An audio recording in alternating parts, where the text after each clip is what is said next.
Welcome, everyone. I'm Bill Newell with MSO News Sports. We have Phil Stacy, Nick Giannino, Matt Williams, all from the Salem News, and Nick Kukuru from the Gloucester Times with us. The sports writers are here.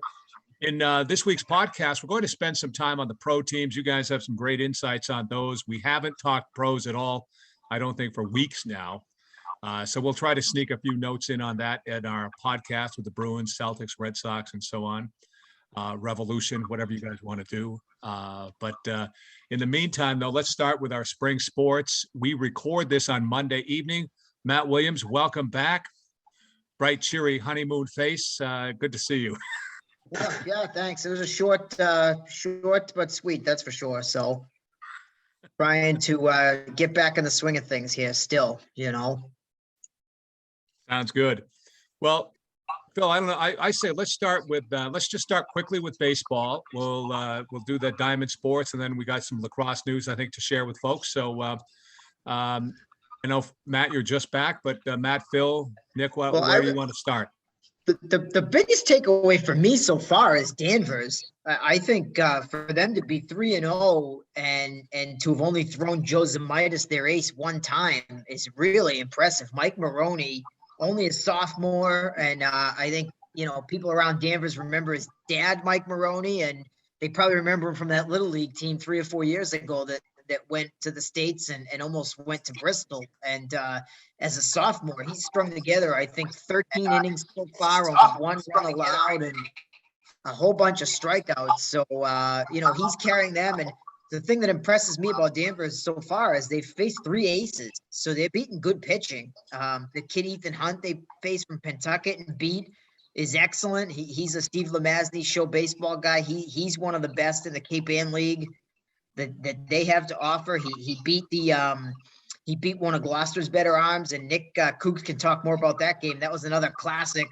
extra inning meeting up there between these rivals in Gloucester. And then they beat Nathan Ing from Saugus, who's one of the better arms in the NEC on Sunday. So to me, it's not just that they're winning, but that they're beating good pitching. And I think when you see a succession of really good pitchers early in the season, it just dials you in and makes you that much better. So to me, that's the biggest story of the season so far. I think we need to keep an eye on Bishop Fenwick. I mean, the Matt Antonelli era starting off 0-4. I don't think anybody had that, carved out.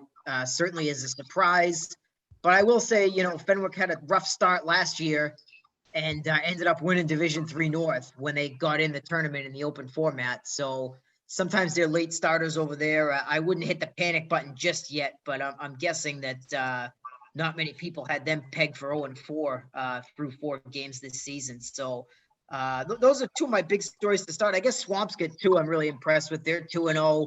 They got home runs in both games. I think that's a sneaky good ball club that Joe Cap has over there that, we don't always talk about because they're in a lower division, sort of on the fringe and stuff. But, I mean, those that have been around baseball for a long time, they know that Joe Cap knows what he's doing and is always going to be a good squad over there. But I really should defer to Kooks. I mean, he saw the best baseball game of any of us last week with that Danvers Gloucester bout. Yeah, I think I was lucky to see 2 really good ones. Gloucester Edge Masco yesterday to that game that was rained out twice and moved from Masco to Gloucester. But yeah, we'll start that Danvers game. Was a great game. As Willie pointed to, Zemantis, however he pronounces it. He was dynamite as usual, 12 strikeouts. And when Gloucester did have a good at bat against him, he didn't let them string them together. And every time he got into a little jam and needed a strikeout, he got the strikeout that he needed. And, Brett Moore also pitched really well against him, and Danvers ended up winning extra innings as Aiden Lanfear, I believe, was the hero that day. He had 3 hits. He drove in the winner in extra innings, 2 with a double to deep left. And then, Gloucester had to face Masco's ace a few days later, Eric Sibak, who was also very good. He was all over the plate. Not quite as heavy of a fastball as Zemantis has from Danvers, but he was all over the strike zone as well. That was a 3-2 game. Gloucester scored all 3 of their runs in 1 inning. Masco, Chris O'Grady was kind of their table setter. He had 3 leadoff singles. He scored twice.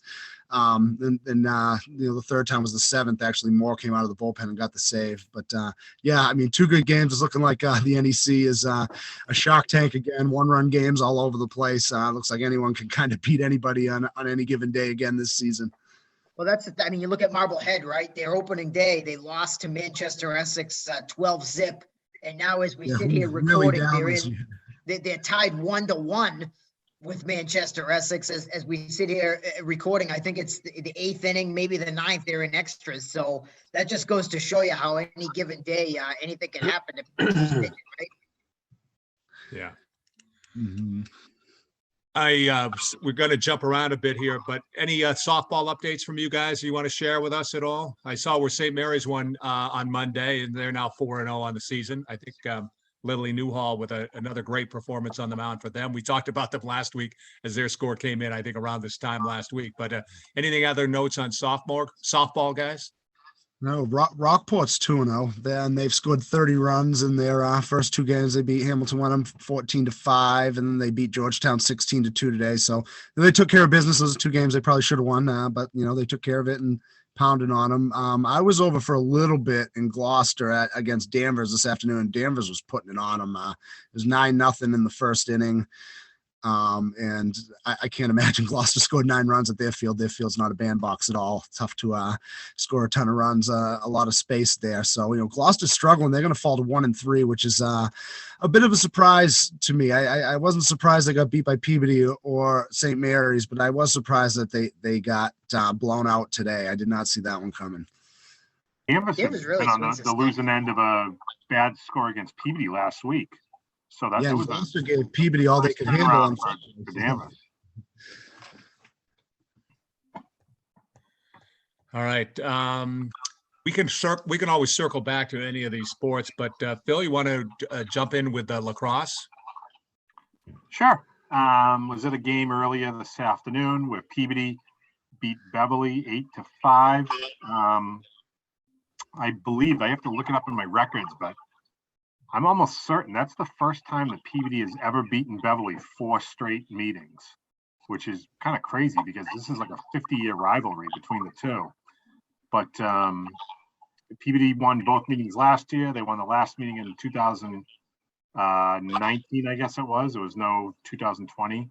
And they obviously won today. They were down 2-0 early, started taking advantage of some Beverly discipline, where Beverly was constantly getting put in the box for penalties. Peabody scored 5 man-up goals. Sophomore Maddie Betancourt scored 4 times to lead Peabody. Derek Patarelli, the senior captain, had 15 saves for the Tanners to get the win.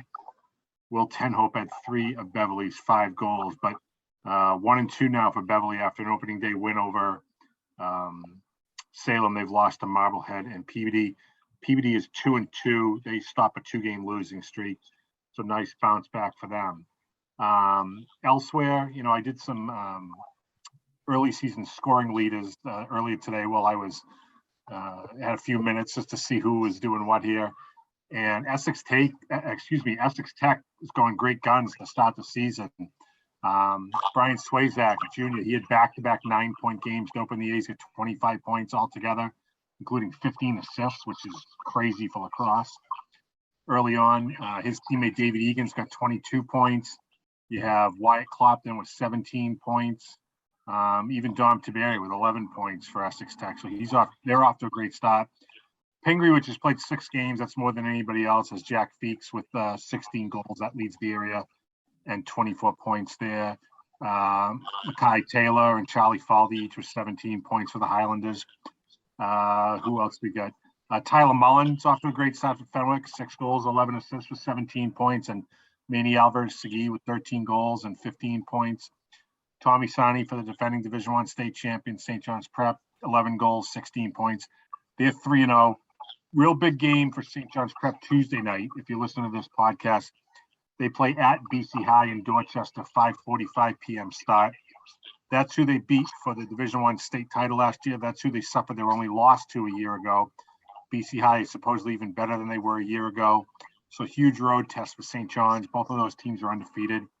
I'm going to have a chance tomorrow to see Hamilton-Wenham and Ipswich. I always like going to that Cape Ann League matchup. I saw Hamilton-Wenham in their opener against Peabody, in which they lost. They 1-2. Ipswich has only played the one game. They beat Amesbury 14-2. You had Henry Wright, who had a real great football season for the Tigers. He had 8 points in the opener for them. So I am eager to see how a young Ipswich team does against a more veteran Hamilton team, but one that's looking to really get on track after an uncharacteristic 1-2 start.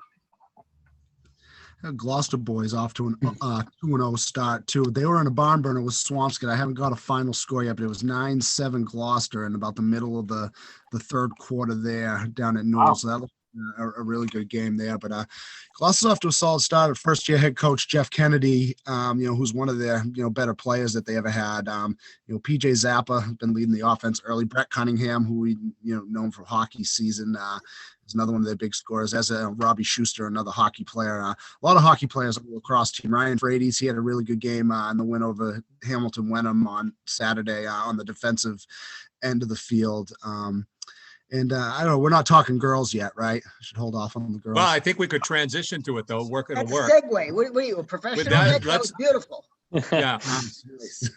Well, I was going to say Gloucester girls and Manchester Essex girls in my area are both undefeated. Manchester Essex moved to 3-0 today, and they had an easy win over Georgetown. Gloucester's they've kind of, I guess, established themselves as the team in the NEC Lynch division already. They pounded on Saugus, Salem, and I forget who the other team is in that conference. Saugus? Did I say Saugus? Yeah. Saugus, Salem, and they beat somebody else too in the conference. They're 4-0, so they've had an easy go with things. They're at Swampscott right now, though. I can't imagine they win that one. I'm assuming that'll probably be their first loss of the season today. But 4-0 start is good. Good things for that program. They're usually kind of a tournament bubble team. In the NEC Lynch division. So good 4-0 start should be good for them down the stretch. Final of that softball game that you were at earlier, Nick, was 16-6. Wow. Yeah. So I didn't see that coming. No. Nick Giannino, you've been at some girls lacrosse, right?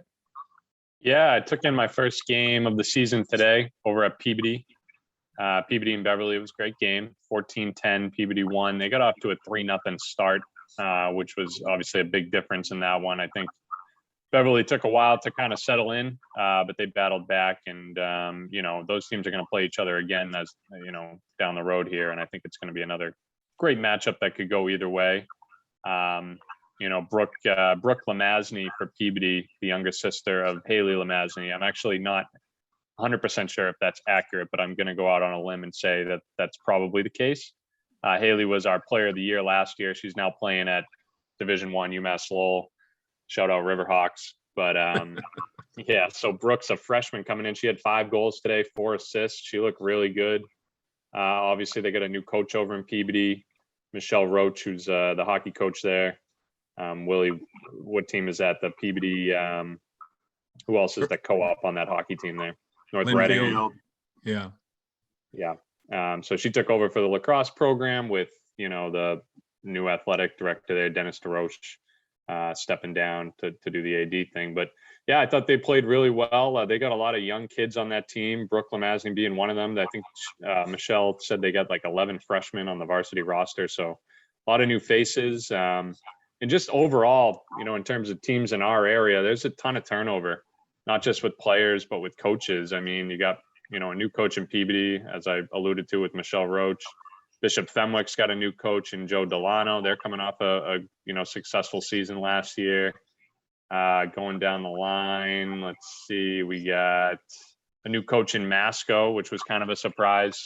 Paige Rogers led them to an undefeated season last year up until the Division I North Finals, where they lost to Chelmsford. But she's gone now. Not sure what the story was between that. I mean, she was a young coach, could have had another opportunity elsewhere. I'm not sure, but Manny Lopes is going to be taking over that team. And they lost a lot of talent, but they got a lot of talent coming back too. So Masco is going to be, another tough team to beat in the NEC.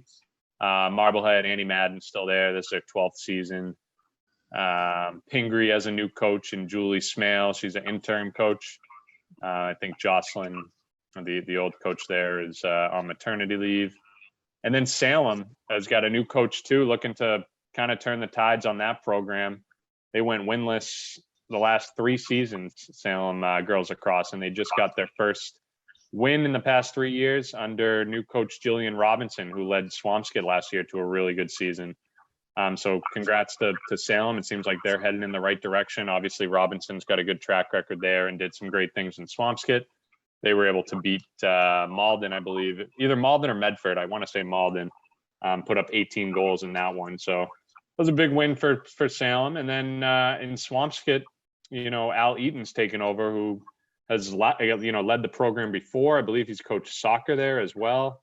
Could be wrong on that, but I know he's done he's coached multiple teams over at Swampscott there, so that seems to be a good fit. They had a great season last year, like I said. So it's going to be interesting to see some of these teams, how these teams shake out. The NEC seems really competitive again. A lot of new faces, new coaches, so it should be fun to cover this year. Nick, I'm thinking that if you have any trouble with the Lomasny family tree, that guy Willie right there next to you there should be able to get your answers. Yeah, there's so you. many. Or the Betancourt family. He's got it all. He's got a family tree. I don't know. I think Phil was the one who used to have libations at the Hockey East championships with Brooke and Haley's dad. So they are sisters. Okay, well there you go. Sparkling water. Yes.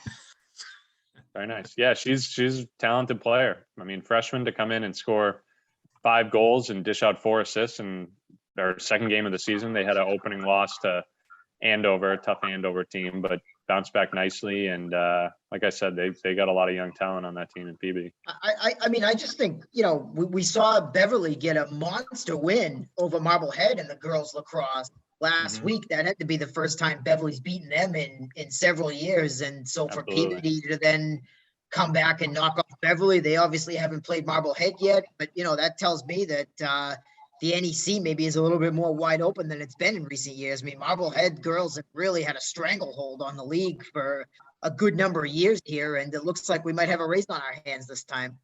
Yeah, Marblehead's off to an 0-3 start.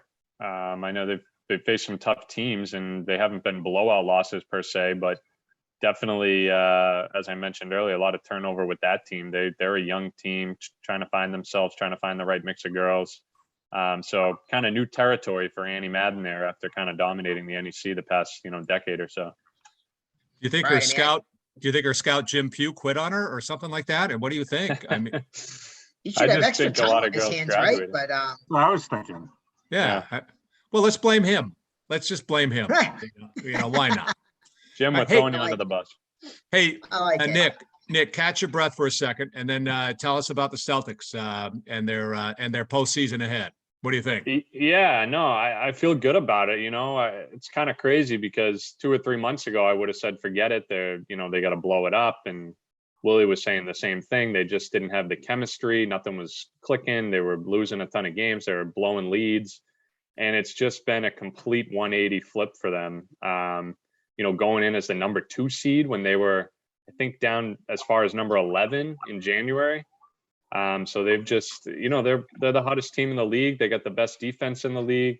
Obviously, without Rob Williams under there, we don't know when he's going to be back with the torn meniscus. He had surgery. It seems like he's, getting there, but that's going to be still a little bit of recovery time. And then he's going to have to, ramp up the conditioning, especially playing high level playoff games like this. But, they had a chance to sit some players in their last game of the season yesterday against the Grizzlies and decided against it. They wanted to go out and win that thing and get the number 2 seed. They don't seem to care who they play.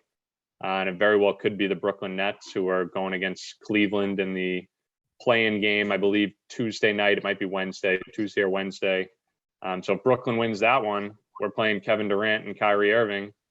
And yeah, it could get very interesting. Probably no Ben Simmons, but they haven't had him all year, so that shouldn't matter too much. But I think it's one of these things where the Celtics feel like they can beat anyone if they play their game, and it doesn't matter if they match up against the Brooklyn Nets, the Raptors, the Cavs. I mean, they can go out and win that series, but it could be one of those things too where the first round series might be one of their tougher series if they're looking to make a run here. And I think they can make a run. I think, the ceiling's obviously a championship for the Celtics, the way Jason Tatum and Jaylen Brown have been playing. I think the addition of Derek White was huge, kind of getting rid of some dead weight there with with Richardson. Not that he was a bad player, but just wasn't the best fit.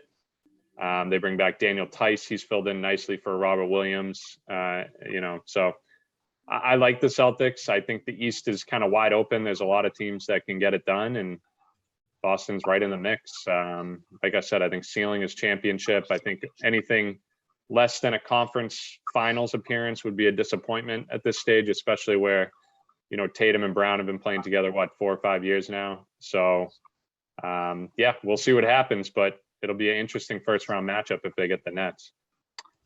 I did hear that the Nets are actually a larger favorite to win the East than the Celtics, which seems crazy to me since they have to play a play-in game. And I think that's probably public perception, knowing that Durant and Irving play for Brooklyn and Simmons, even though, as you said, he probably won't play at all. Right. Yeah. Look, Durant and Irving are two of the top players in the league. Obviously, that's no question. Durant, what he does offensively, Kyrie, same thing, but it's going to come down to the role players for them too, I think, and their defense. They can score, they can pile up the points with, whenever Irving and Durant are out on the floor, you're going to score, you're going to get your buckets. They're efficient players. But they didn't have a lot of time playing together this year. And they went through their rough patches for sure. Since getting Durant back, I think they're like 3 games over 500 over their last 15, 17 games. So, they still got some things to figure out, and they don't have a lot of time to do it. They're going to be jumping right into a playoff series here. So I think the Celtics, with their chemistry and the way they've been playing defensively, I don't think there's a bad matchup for them, Brooklyn included. But I'm not surprised to hear that the Nets are, have a higher odd or better odds to win the East just because of those 2 players. But I think it comes down to more than just that. Can Pat Connaughton get a second ring in Milwaukee? Yeah, I think Milwaukee's got to be a favorite again. I mean, they didn't really have much turnover with that roster from last year, and they're playing some good basketball towards the end of the season. You still got Giannis. Pat was given a night's rest the other night to close out the season, which was pretty cool. I hope Mike Grenier was forewarned, so he didn't have to watch the game. Yeah, I mean, but when you're getting rest, that means you're an important piece to the rotation. So we're going to see some big Pat minutes, I think, again, come playoff time, and they got to be a favorite again. I mean, you got, like I said, Giannis, who's MVP discussion every year, dominant. Drew Holiday and Chris Middleton. I mean, those guys carry the team, and yeah, they're right where they want to be. So I think I'd say the Celtics, the Heat, the Bucks. I'm not sold on the Sixers yet. I know Embiid is probably going to win MVP, but we'll see how him and Harden do in the playoffs. So over Jokic? Yeah, Jokic. Yeah, I mean, I don't know. It could go either way. I think Jokic should probably win it, but they might give it to Embiid because I pay more attention than you think. Yeah, not bad. The voters seem to tend to pick someone new, I feel, even if Jokic has better stats. I saw something the other day that the Nuggets have more wins this season without Jamal Murray than they did with him. Jamal Murray is a very good shooting guard for them. So that's a lot of Jokic. I think he's probably the most valuable player when you're looking at it like that, but I have a feeling they're going to give it to him. As I tend to, yeah.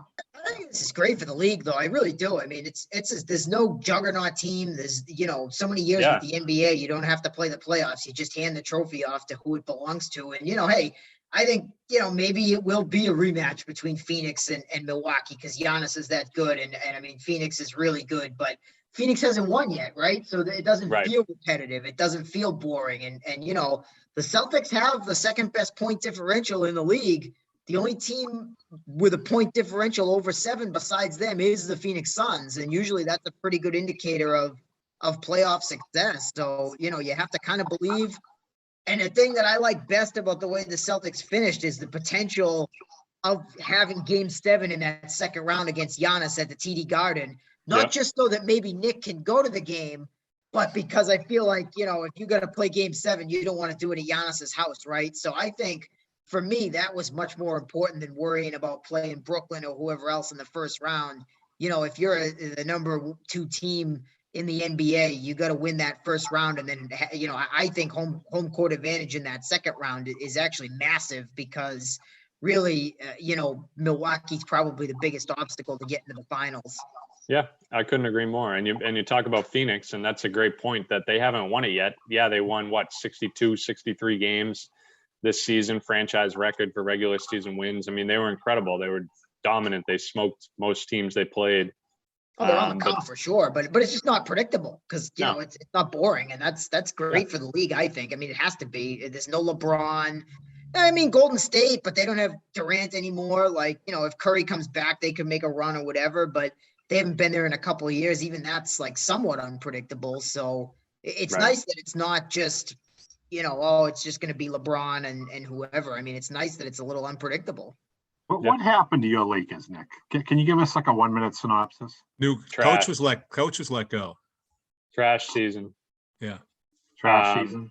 Yeah, I mean, it was destined to fail. I think the construction of the roster was just, they had too many old guys. They didn't have a lot of 3-and-D guys, guys that can shoot from the perimeter and play defense, which is what you need in this league. Really, I mean, it is. They were undersized. They were old. They had injuries. Russell Westbrook wasn't a great fit. It was a disaster of a season. And it's tough that they fired the coach, like you said, Bill, because I don't think he deserved that. He got them a championship. He was dealt a crummy hand this year, and it is what it is. You got to get rid of someone, right? So the league tends to lean towards the coach in that situation. But yeah, we'll sweep this one under the rug and see what they do in the offseason over in La La Land. Who needs Woj? We got Nino. Listen, Phil, can you just zip it for a minute? I mean, you're hogging this whole basketball conversation here. I mean, seriously, what has happened here? Rude. Yeah, I'm sorry. That was rude. But what I wanted to do is pull the parquet up, bring the Zamboni out, put the ice out the garden, and bring in Phil Stacey to talk Bruins to get us off there. And then you guys can. I can talk now? Yeah. Oh, I didn't know you stopped. Wow. Ooh. Jeez. Where's the tape when we need it? I think that was a shot across the bow. Yeah. We need the rip of the week, Willie. Do you have any electric tape in the house? There you go. The only tape I have is this measuring tape here. That's all. Yeah. It's not going to work. I might have some around here, but yeah. The black and gold you want to talk about? Let's sure. See. What are we going to do? Unless Nick wants to weigh in first to get the conversation rolling here. Nick Giannino. I don't know. Go ahead, Phil. I'm sorry. They're not even guaranteed a playoff spot right now, the Bruins, right? What are they sitting in the last wild card there? No. Is that wrong? No, they haven't officially clinched, but they're so far ahead of the next place. They're in the playoffs. All right. Yeah, there's a pretty big gap. They are 7th right now, but between 8 and 9, the gap is massive. Can you not? We are recording, honey. Wow. I can't compete with that, Bill. No, I think the Bruins right now are trying to figure out who they want to ride in goal for the playoffs. If they are looking to go one guy, there are some schools of thought that maybe they're best served using both goaltenders. Linus Ullmark has certainly been playing better as of late. Jeremy Swayman has lost his last 3 starts, although Ullmark lost on Sunday in Washington. He played well. So I think they'll use these last 10 games, probably play each guy 5 times would be my guess.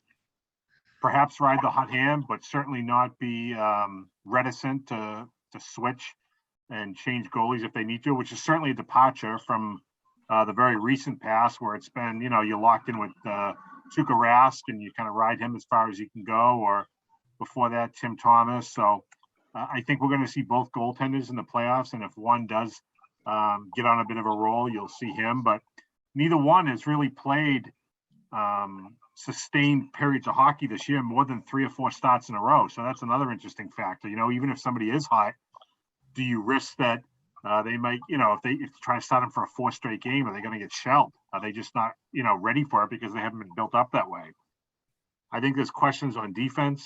They have some depth, obviously, but they lost Lindholm. He's been out since he played a few games for them after they acquired him from Anaheim, but he's missed the last couple. Brandon Carlo got dinged up a little bit yesterday. I don't know what's up with him, although he's not had a great season, but he tends to rise up in the playoffs when healthy. So you got to hope that happens again. You got to maintain Charlie McAvoy's ice time, even though he'll be asked to play huge minutes. And then when it comes to the forwards, I mean, you have to assume that they're going to stick with what's been working with Pasternak on that second line, assuming he comes back and healthy, because he hasn't played in the last few games. He, Haller, and Taylor Hall have worked very well as a second line tandem, and Jake DeBrusk is playing very well in the top unit with Patrice Bergeron and Brad Marchand. I think a lot of it is going to be, matchup based. I was of the mindset that, like, yeah, give us Toronto in the first round. That's a great matchup for the Bruins. Now I'm kind of like, I don't know. I mean, to me, Austin Matthews is the league MVP. I don't think he's going to get it because people are just so infatuated with the numbers that, like, Connor McDavid and Leon Draisaitl put up. But what Austin Matthews is doing is ridiculous. He's got like 51 goals in his last 50 games. Even Mitch Marner's on like a crazy pace, like 85 points in the last 61 games or something. I think with Toronto, it's an even bigger question of goaltending. You're riding either Jack Campbell or a rookie. So they're really going to have to, I think, outscore teams to be successful. But I'm not so sure that the Bruins match up well against them in a 7-game series. Your alternatives are Tampa Bay and Florida. So I don't think any one of those are great. As well as the Bruins are playing right now, personally, I think it's going to take a lot for them to get out of the first round. Not saying that they can't, but whereas in the past it was almost a given that they were going to find a way to get through, even last year against Washington, they were able to push through it. I'm not so sure, as well as they're playing, it's just such a stacked Atlantic division that being the 4th place team may put you among the top 8 in the NHL, but it's not going to get you out of the division. Wow, but their best path might be the Rangers, right? Because if they're the second wild card team, they're going to cross over. The Rangers are only 2 points behind the Hurricanes, who kind of own the Bruins right now. So if the Rangers pass the Hurricanes and the Bruins are in that 7 spot, right? Maybe that's the maybe they cross over, and that's actually better. I don't know. I mean, they could. I think they'd have to tumble a little bit over the last 10 games for that to happen.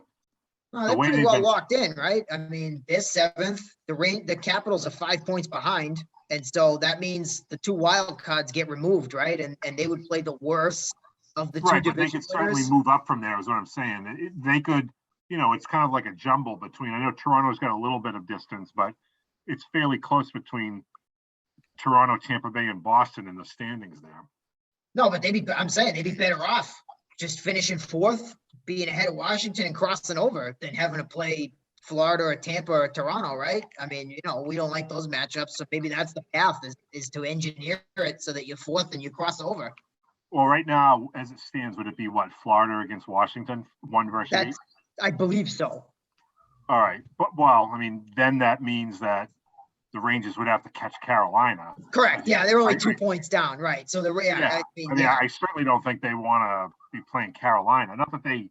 I mean, it's not like Carolina is not the 77 Canadians, but they've certainly had a relatively easy time defeating the Bruins in 3 games this season.